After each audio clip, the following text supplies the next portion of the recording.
अच्छा कशिफ, अगर हम हाइपरटेंशन या हाई ब्लड प्रेशर की बात करें तो सबसे पहले तो ये बताइएगा कि इसकी क्या वजूहात होती हैं, किन चीज़ों की वजह से लोग ज़्यादा प्रोन हैं कि उनको ब्लड प्रेशर का इशू हो जाए। देखिए अरीबा, सबसे पहले तो ब्लड प्रेशर हाई होने की एक वजह नहीं बल्कि बहुत सी वजूहात हो सकती हैं।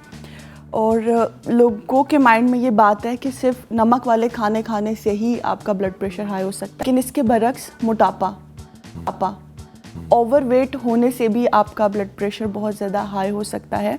और फिज़िकल जब आप एक्टिव नहीं होते हैं फॉर अ लॉन्ग टाइम, आप बहुत ज़्यादा लेज़ी होते हैं या आप बिल्कुल ही आपकी लाइफ से जो है वो एक्सरसाइज या वॉक ख़त्म हो जाती है, तो भी आपको हाई ब्लड प्रेशर हो सकता है। और फिर एक वो भी रीज़न है कि जब आप बहुत ज़्यादा जंक फूड कंज्यूम करने लग जाते हैं, बहुत ज़्यादा मिर्च मसालों वाले और बहुत ज़्यादा नमकदार आप खाना खाने लग जाते हैं, तो आपको हाई ब्लड प्रेशर हो सकता है। और समहाउ ये जेनेटिकली भी है, थ्रू जीन्स। अगर आपके फोर फादर्स में ये है, फॉर एग्जांपल अगर आपके फादर को नहीं है, दादा को नहीं है, तो समहाउ आपके फोर फादर्स में से भी किसी को हाइपरटेंशन हो सकता है जो जीन्स के ज़रिए आपको मिल जाए। Yes, so these all are the reasons for the hypertension. Not only कि आप खाली नमक वाले खाने खा रहे हैं, अगर आप एक तरह से डाइट अपनी कंट्रोल कर रहे हैं लेकिन दूसरी तरफ आप फिज़िकल एक्टिव नहीं हैं, आप एक्सरसाइज नहीं करते, आप वॉक नहीं करते, सो ये भी रीजंस बन सकती हैं आपके हाई ब्लड प्रेशर की। अच्छा कशिफ, चलें हाई ब्लड प्रेशर को तो ऑब्वियसली नाज़रीन को ज़्यादा पता है, लो का भी एक बहुत मेजर इशू है। बिल्कुल। और कुछ अर्सा पहले आपसे इस बारे में बात हुई थी तो आपने कहा था कि ये एक साइलेंट किलर है। बिल्कुल। और वो ज़्यादा खतरनाक है, हाँ है ना, जी। हाइपोटेंशन। उसके बारे में प्लीज़ नाज़रीन को बताइएगा। देखिए ऐसा होता है कि हाइपरटेंशन का तो आपको पता चल जाता है, आपके सर में दर्द होना शुरू हो जाता है, वॉमिटिंग हो जाती है बहुत ज़्यादा, तो आपको फील हो जाता है। लेकिन लोग कहीं ना कहीं अरीबा लो ब्लड प्रेशर को और लो शुगर लेवल को ना मिक्स कर देते हैं, ठीक है। अच्छा, हाँ। तो ऐसा होता है कि जो हाइपरटेंशन है वो बहुत ज़्यादा खतरनाक है, आपका ब्लड प्रेशर एकदम से ड्रॉप हो जाता है और आपको पता ही नहीं चलता। 90/60 से अगर आपका ब्लड प्रेशर नीचे चला जाए तो वो हाइपरटेंशन में आता है। अब उसकी तो जो रीज़न है वो भी है पुअर डाइट, आप ठीक से खाना नहीं खाते, आप अपने मील्स पूरे नहीं करते। और ये नहीं है कि प्रैक्टिस आप एक हफ़्ता 2 हफ़्ता नहीं, महीनों से आपकी प्रैक्टिसेस चलती आ रही हैं, तो जाके आपका जो है वो ब्लड प्रेशर लो रहना शुरू कर देता है। उसके अलावा समहाउ ये हार्मोनल रिलेटेड डिजीज़ से भी आपका जो है वो ब्लड प्रेशर लो रहना शुरू हो जाता है, एंडोक्राइन डिसऑर्डर्स जिसको हम कहते हैं। उसके अलावा डिहाइड्रेशन, जब आप में पानी की कमी होने लग जाती है तो आपका ब्लड प्रेशर लो रहने लग जाता है। जब आपको लगे आपका ब्लड प्रेशर लो हो रहा है बहुत ज़्यादा, आपको कोई हार्मोनल रिलेटेड डिजीज़ नहीं है, आपकी डाइट ठीक है, तो आप अपनी जो वाटर इनटेक है उसको ठीक करें, आपका ब्लड प्रेशर ठीक हो जाएगा। अच्छा, नॉर्मली लोगों को नहीं पता लगता कि ब्लड प्रेशर हाई है या लो है, लेकिन कुछ फैक्टर्स हैं जो कि इसको अफेक्ट कर रहे हैं। फॉर एग्जांपल जैसे आप माशाल्लाह से न्यूट्रिशनिस्ट हैं, तो न्यूट्रिएंट्स की बात करें, ग़िज़ाओं की बात करें, तो ऐसी ग़िज़ाएँ हैं नमक के अलावा भी जो कि blood pressure high and low करती हैं। देखिए जो ब्लड प्रेशर, अगर न्यूट्रिएंट्स की हम बात करते हैं तो सोडियम एक वाहिद न्यूट्रिएंट है जिसके ज़रिए आपका ब्लड प्रेशर ज़्यादा हाई हो सकता है। या अगर आप बॉडी बिल्डर हैं, आप बहुत ज़्यादा एक्सरसाइज करते हैं, और आपने देखा होगा बॉडी बिल्डर्स बहुत ज़्यादा प्रोटीन वाली डाइट लेते हैं, बहुत ज़्यादा प्रोटीनिक डाइट लेते हैं, तो बहुत ज़्यादा जब आप प्रोटीन्स कंज्यूम करना शुरू कर देते हैं तो भी वो हाई ब्लड प्रेशर की एक रीज़न बनती है। और इसके बरक्स जो इस चीज़ को नॉर्मल करती है, जो डाइट फॉर एग्जांपल अगर आप अपनी डाइट में पोटेशियम, कैल्शियम और मैग्नीशियम का इस्तेमाल कर रहे हैं, तो वो आपकी सोडियम इनटेक को आपकी बॉडी में बैलेंस करती है। बहुत ज़्यादा सोडियम जब आपकी बॉडी में हो जाता है, तो जब आप पोटेशियम डाइट लेते हैं तो वो थ्रू यूरिनेशन आपके सोडियम को आपकी बॉडी से एक्सक्रीट आउट कर देती है।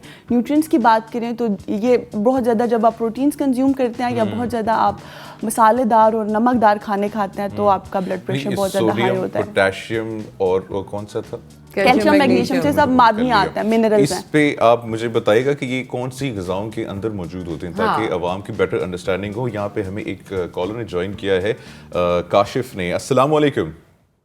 वालेकुम सलाम जी काशिफ साहब, क्या कहना चाहेंगे या पूछना चाहेंगे? मैं अपने बारे में पता करना चाहता हूँ कि मेरी जिस्मात बहुत कमज़ोर है। जिस्मात जी, इनकी ठीक है, बहुत कमज़ोर जिस्मात है बहुत काशिफ की। कमज़ोर जी है। काशिफ, आपकी हाइट कितनी है और आपका वेट कितना है? 5 फुट 9 इंच है कद मेरा। अच्छा, और आपका वजन कितना है? 56 kg। 56। ठीक हो गया। जिसामत कमजोर है और आपको न्यूट्रिएंट्स के बारे में बताना है। Thank you, वेरी जी। मच जी। सुनते जी, रहिएगा कश्यप, जवाब के लिए। बताइए। देखा जाए तो हाइट के अकॉर्डिंग वाकई काशिफ बहुत ज़्यादा अंडरवेट है। अब काशिफ एग्जैक्टली तो मुझे नहीं पता कि आप अंडरवेट क्यों हैं, क्योंकि समहाउ ये किसी ना किसी बीमारी की वजह से भी हो सकता है अंडरवेट है। लेकिन अगर मैं आपको डाइट के थ्रू बताऊं तो काशिफ आपने क्या करना है, सबसे पहले तो देखिए काशिफ अगर काम करने वाले हैं तो मुझे नहीं पता वो दिन में क्या खाना खाते हैं, कैसे खाना खाते हैं। काशिफ आप दिन में अपने 5 to 6 मील्स पूरे अगर आप करना शुरू कर दें, ठीक है, आप अपने प्रॉपर अपनी खाने में आप फ्रूट्स ऐड करें, आप वेजिटेबल्स ऐड करें, आप अपने खाने में एक दिन में 2 से 3 सर्विंग्स अगर आप डेयरी प्रोडक्ट्स की ले लें, रात को सोने से पहले आप एक ग्लास अच्छे से दूध का पी लें। लेकिन मेक श्योर अगर आपको ब्लड प्रेशर है या फिर अगर आपको शुगर है तो आपने जो है वो मीठे फ्रूट्स अवॉइड करने हैं, आपने खट्टे मीठे फ्रूट्स कंज्यूम करने हैं और घर के खाने को तरजीह दें। बाहर का जितना खाना खाएंगे उससे आपको मोटापा तो होगा, साथ ही साथ अपनी डाइट में प्रोटीन्स ऐड करें। चर्बी वाले खाने नहीं, लेकिन गोश्त का इस्तेमाल लाजमी करें कि गोश्त जो है वो बहुत ही अच्छा सोर्स है प्रोटीन का और प्रोटीन से आपके मसल्स बनते हैं। काशिफ साथ में आपको एक और बात भी गाइड कर दूं कि प्रॉपर डाइट के थ्रू वेट मतलब मसल गेन करना इतनी जल्दी आप नहीं कर सकते, ये स्लोली और स्टडी होगा, लेकिन जब होगा तो आप हेल्दी होंगे, आप ओवरवेट या मोटे नहीं हो जाएंगे, मोटापे की तरफ नहीं जाएंगे। लोगों को मैं यही कहूँगी कि साथ फिजिकल एक्टिव भी हों।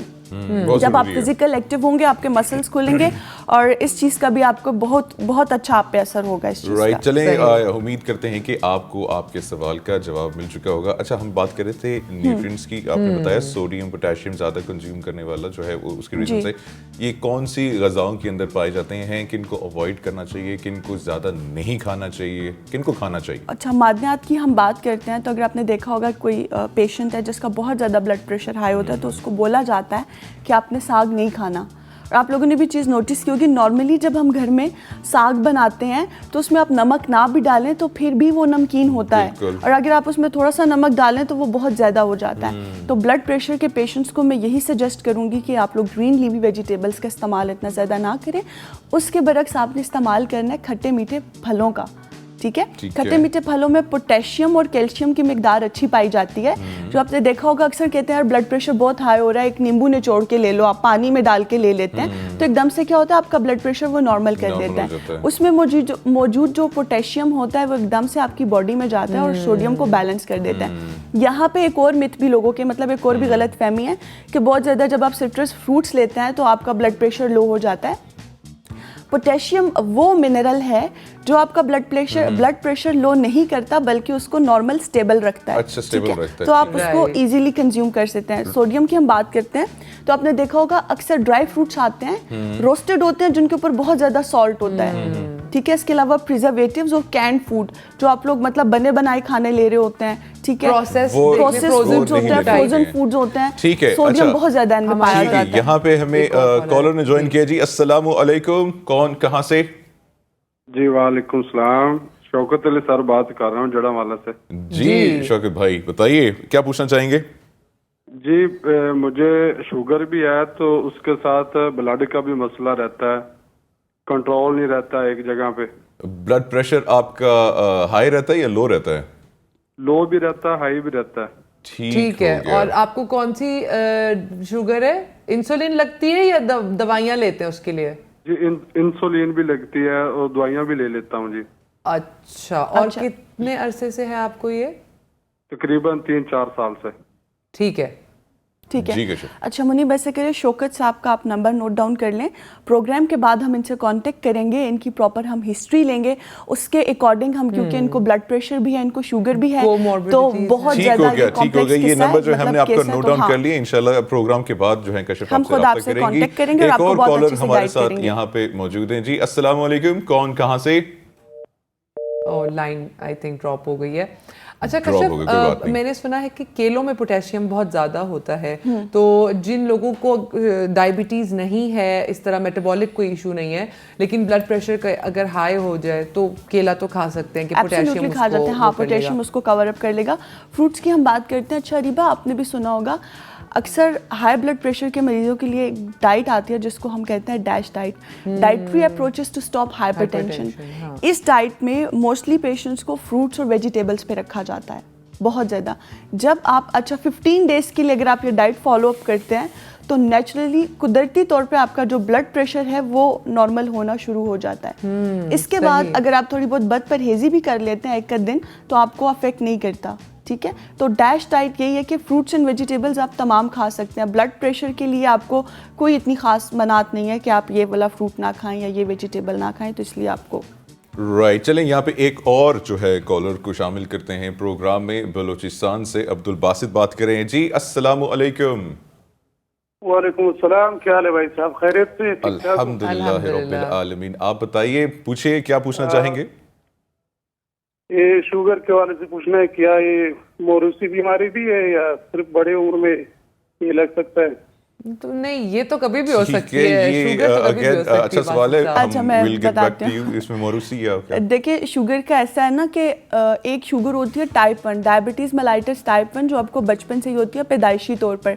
लेकिन एक शुगर होती है डायबिटीज़ मेलाइटस टाइप 2, जिसको नॉर्मली हम शुगर भी कहते हैं। ये जब आप अपने खाने ठीक नहीं करते हैं, आप फिजिकल एक्टिव नहीं होते हैं और बहुत ज़्यादा तेल और तरी वाले खाने खाते हैं और बहुत ज़्यादा मीठा इस्तेमाल करते हैं, तो 35 या 40 के बाद आपको ये बीमारी हो सकती है। और आगे इसकी टाइप्स हैं, एक में आपको इंसुलिन लगती है, एक में आपको इंसुलिन नहीं लगती। लेकिन यह कि जो टाइप 2 डायबिटीज़ है 35 या 40 के बाद होती है, वो आप दोबारा से फिजिकल एक्टिव होकर अपनी डाइट, अपनी डाइट को कंट्रोल करके आप इसको ठीक कर सकते हैं। अच्छा, यहाँ पे जिस तरीके से उन्होंने भी बात की, जैसे डायबिटीज़ है ओल्ड एज में ज़्यादातर होती है, लेकिन आज जो है कशिफ हम देखते हैं कि नौजवानों में भी ब्लड प्रेशर का जो है वो मसला जो है वो बहुत ज़्यादा जो है बढ़ रहा है। ऐसा क्यों है? देखिए, सबसे पहले जब आपने पूछा था कि रीजंस क्या है, वो है मोटापा। आपने देखा होगा कि हमारी नौजवान नस्ल जो है अरीबा, वो बहुत ज़्यादा ओवरवेट की तरफ जा रही है। लोग ना ट्रेंडी दिखने के लिए बर्गर्स खाते हैं, पिज़्ज़ास खाते हैं, जंक्स खाते हैं, घर का खाना, सब्ज़ी खाना लिटरली आजकल के हमारे जो यूथ है उसके लिए तौहीन है। यार, घर में सब्जी बनी हो, माय गॉड, मैं तो अपने फ्रेंड्स को नहीं ला सकता, कुछ और मज़े का बनाने नहीं, विल गो आउटसाइड, हम बर्गर खाएंगे, पिज़्ज़ास खाएंगे। जब ये आपके इसको भी आप पुअर ईटिंग में बोलेंगे। हाँ, जब आप बहुत ज़्यादा ये काम करना शुरू कर देते हैं, और आई थिंक एलीट से ज़्यादा मिडिल क्लास में चीज़ आ जाती है हमारे यहाँ पे, तो फ्रूट्स वेजिटेबल्स खाना, सब्जियाँ खाना आप आम करें। जब आप मोटे होते जाते हैं तो आपका ब्लड प्रेशर हाई होना रहने लग जाता है। इसके साथ साथ एक और वजह भी है कि नौजवान नस्ल में बहुत ज़्यादा ये हो रहा है कि फिजिकल एक्टिव नहीं है। हमारा जो ये सोशल मीडिया है, इसने बहुत ज़्यादा लेजी कर लिया। पहले आपने देखा होगा, आप भी अपने टीन्स में जाएं, बाहर जाते होंगे, क्रिकेट खेलते होंगे, और बीइंग अ गर्ल में भी खेलती थी। शाम के टाइम हमारा टाइम होता था, लेकिन अब क्या है, तो बेसिकली जो है फिजिकल एक्टिविटीज जो है वो बहुत बहुत ज़्यादा ज़रूरी होती हैं। अच्छा, उसके अलावा एक और चीज़ भी है, ना सोना, बिल्कुल नींद ना आना, या आपका जो डिस्टर्ब स्लीपिंग पैटर्न है, ये भी रीजन बन सकता है आपका हाई ब्लड प्रेशर का। Kashif, thank you so much for being here.